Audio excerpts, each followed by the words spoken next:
24/7/23 को एक हवाला दिया गया है, 20/7/23 को एक हवाला दिया गया है और 7/11/2023 को यह हवाला दिया गया है। और ये कहा गया है कि तमाम हिंदुस्तान के वक्फ बोर्ड के चेयरमैन और सीईओ से इस बिल पर तबसरा किया गया है, उनकी राय ली गई है और उसके बाद इस बिल को लाया गया है। मैं कहूँगा आप सबके कि इस डेट की मैंने जो डेट बताई है आरटीआई की जाए, सीडब्ल्यूसी और मिनिस्ट्री ऑफ माइनॉरिटी अफेयर से मांगा जाए कि उस मीटिंग में कौन कौन से लोग मौजूद थे और उस मीटिंग में क्या क्या रेजोल्यूशन हुआ था और उसमें किन किन चीज़ों पर तबसरा किया गया था।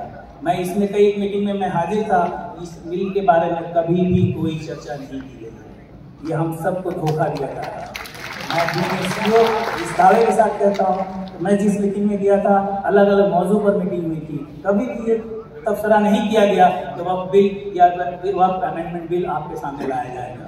अगर हमसे पूछा जाता तो जो 95 का एक्ट था उसमें कुछ खामियां थी, हम उसको हाईलाइट करते, जो 2-4 तरमीमी की जरूरत थी उसे हम हाईलाइट करते और कहते कि हाँ इसमें ये तब्दीली कर दीजिए जो और बेटर होगा वक्त को बचाने के लिए। आज के इस डेट में सबसे बड़ी जो इस एक्ट में, इस बिल में जो दिक्कत हो रही है, इसका नाम ही बदल दिया जा रहा है। 1913 में आप अगर वक्फ अमेंडमेंट बिल एक्ट देखेंगे तो उसमें वक्फ की स्पेलिंग की WAQF 95 के एक्ट में, उसको 1913 में उसके स्पेलिंग को बदल करके WAQF किया गया। जो उर्दू के जानकार हैं, औकाफ होता है, बड़ी काफ से हम लोग लिखते हैं, वक्फ वाव काफ और फे होता है, इसको 13 में तरमीम किया गया। इसका मतलब था कि उस गवर्नमेंट की विजन थी कि जो स्पेलिंग गलत लिखा गया है उसे दुरुस्त किया गया।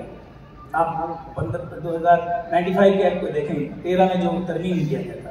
इस बार वक्फ वर्ड को ही हटा दिया गया और उसका नाम रख दिया गया है क्या, यूनिफाइड समथिंग, इस तरह से unified Waqf management, empowerment, efficiency and development. उम्मीद हो रहा है भाई, उम्मीद तो खत्म हो जाएगी।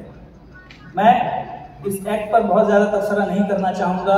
मैं तमाम लोगों से ये गुजारिश करूँगा, जो लोग यहाँ बैठे हैं, जो लोग उलमाए कराम हैं, जो लोग यहाँ और भी हमारे दानिश्वर लोग हैं, इस बिल को अच्छे तरीके से पढ़ें, समझें। हम इस मजलिस में हमारे इमाम शरिया के लोग कलकत्ता गए थे, वहाँ हम लोगों ने काफ़ी चर्चा किया लोगों ने, और इसका यही नतीजा है कि हम लोगों ने 6 करोड़ से ज़्यादा एक रिजेक्शन का एक हम लोगों ने मेल भेजा है पूरे हिंदुस्तान से। सवाल ये है कि हम भेज रहे हैं, बहुत कम लोग समझ रहे हैं। हमें ये समझना होगा कि इसके बाद क्या करना है। वक्फ बिल को हम रद्द करना चाहते हैं, हम सब चाहते हैं कि ये बिल अगर आ गया तो हमारे पुरखों ने, हमारे आबा व अजदाद ने जो कौम के मिल्लत के लिए जो चीज़ें दी थी वो खत्म हो जाएगी। हमारी नाकामियाँ रही हैं, मैं ये नहीं कहता कि वक्फ बोर्ड पूरे हिंदुस्तान में बहुत अच्छा काम करती हैं। हमने क्या किया, हमारे प्रीवियस चेयरमैन, बोर्ड, सीईओ ने क्या किया, ये तनकीद का मौका नहीं है। खामियां रही हैं, हर घर में खामियां रहती हैं, खामियां हमने सुधारी नहीं, उसका नतीजा यही है। हमारे शफीक साहब कह रहे थे हिंदुस्तान में कितनी मसाजिदें हैं, कब्रिस्तान है जिसका वक्फ बोर्ड में इनरोलमेंट नहीं है।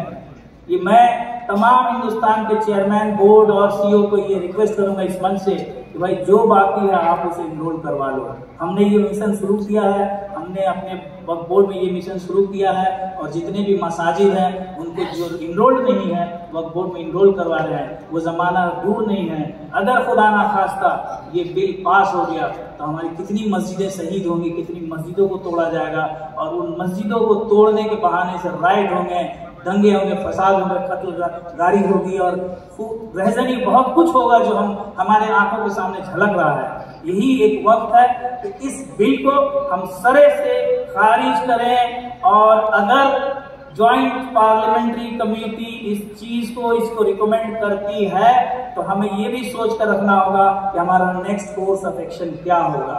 कानूनी रास्ते से हमें ये लड़ाई लड़नी है।